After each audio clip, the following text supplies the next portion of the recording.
Hola a todos, ¿cómo están? Que tengan un excelente día. Mi nombre es Idur Fernando Díaz Villanueva, soy alumno de la Maestría en Ecotecnologías e Innovación Sostenible. Esta es la tarea número 2 de la materia de Nuevas Economías y Economía Circular, impartida por la instructora, la maestra en Ciencias María Jimena Jove. Soy alumno del segundo semestre. Bueno, las instrucciones de la tarea número 2 son revisar la página web de la Universidad de Leeds sobre economía de la dona.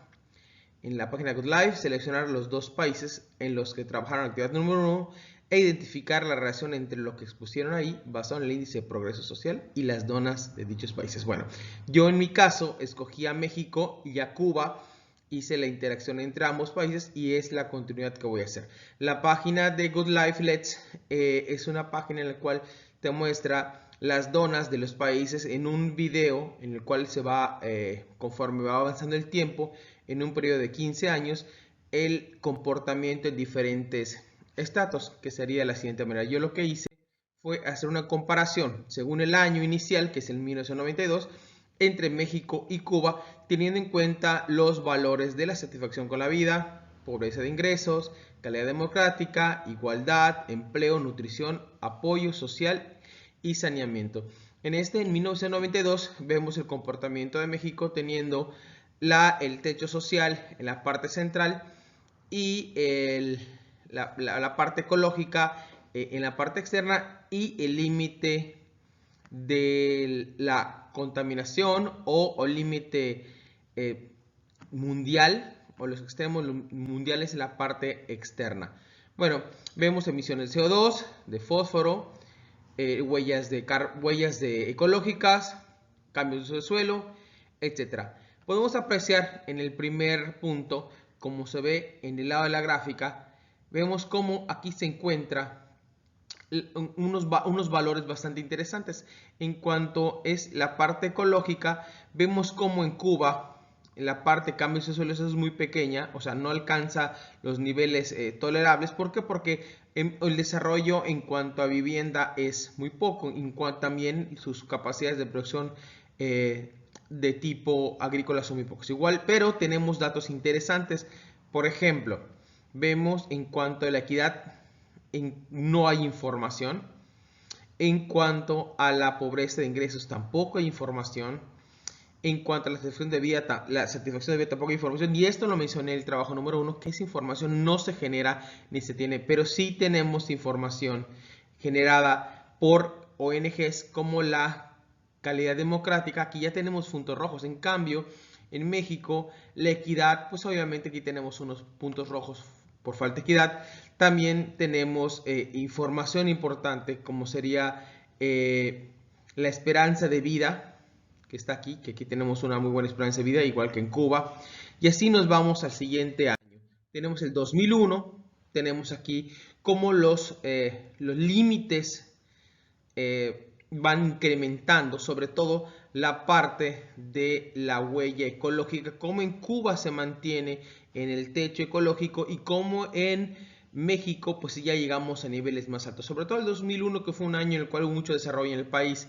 También tenemos la huella de materiales. En Cuba obviamente es pequeña y en México igual, pero ya tenemos una emisión de CO2 ya pasando los límites planetarios, y en Cuba no. Obviamente ese CO2 generado generalmente es por las fábricas y por las cuestiones vehiculares, que en Cuba no las hay. El incremento de fósforo y nitrógeno en ambos países. Igual, en la parte social, tenemos igual que para el 2001, en México teníamos mucho de los temas sociales, la satisfacción de vida, estaban buenos conceptos, pero tenemos la pobreza de ingresos, o sea, la falta de ingresos ya tenemos aquí en México un factor importante. En Cuba no hay presencia. Y en cuanto a la equidad, no hay información en Cuba, pero en el 2001 seguían habiendo rasgos de falta de equidad. Para el 2015, que es el último dato que tenemos registrado en cuanto a estas dos donas, los límites planetarios están excedidos en México. Ya tenemos un exceso de CO2, acumulado de CO2, de nitrógeno igual, de fósforos, tenemos la huella ecológica bastante elevada, cosa que en Cuba todavía, bueno, ya excedió el techo ecológico, pero tenemos un incremento significativo en uno de ellos. En cambio, en México ya estamos casi excediendo, ¿no? Los cambios de uso de suelo, en Cuba obviamente tenemos un incremento en cambios de suelo. Me imagino que en el 2015, al haberse liberado parte de ese bloqueo por la caída de ciertos políticos, obviamente ya hay un pequeño desarrollo en cambio de suelo. En cambio, en México tenemos una superficie más grande. Igual en Cuba se puede presentar un límite, un exceso de límite o el techo ecológico derivado al tamaño de la isla. En cambio, en México, pues no, porque tenemos muchísimo más terreno. Aunado a esto, quiero hacer una comparación entre indicadores sociales. Y obviamente vemos un procedimiento bastante interesante en cuanto a México versus Cuba. Tenemos, por ejemplo, que hay diferentes factores. Por ejemplo, la satisfacción de vida en México tiene incrementos y hay decrementos, va cambiando. Y hay varios factores bastante aislados como la equidad, cosa que en Cuba sigue un patrón lineal de 1. ¿Qué significa eso? Es el régimen socialista que trata de darle a todos lo mismo de la misma manera, pero no hay un incremento. Por ejemplo, la nutrición pues va creciendo porque obviamente el alimento que se le da es más igual para todas las personas porque el gobierno les da cierto tipo de insumos, ¿no? Pero igual tenemos un dato muy significativo que podría ser la satisfacción, perdón, la sanitización, aquí está, como en México va creciendo y en Cuba sigue en sus parámetros iguales. Bueno, esta es una idea de cómo en cuanto a indicadores sociales hay una igualdad más o menos parejida, que no hay crecimiento derivado al tipo de régimen que tiene. Y para terminar tenemos indicadores biofísicos. Aquí tenemos algo muy interesante, como en México hay muchos parámetros que van bajando, creciendo y decreciendo, sobre todo en tema de uso de fósforo.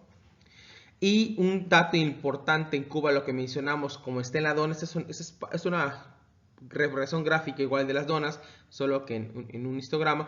Tenemos aquí como la emisión de CO2 en Cuba llega hasta valores de 2%, de 1.2, y en México va incrementando el CO2 hasta 1.8%. ¿Qué significa? El incremento de vehicular, el incremento de fábricas, el desarrollo. Entonces todo ese tipo de acciones incrementa el CO2. Y también tenemos otro factor muy importante, que es la huella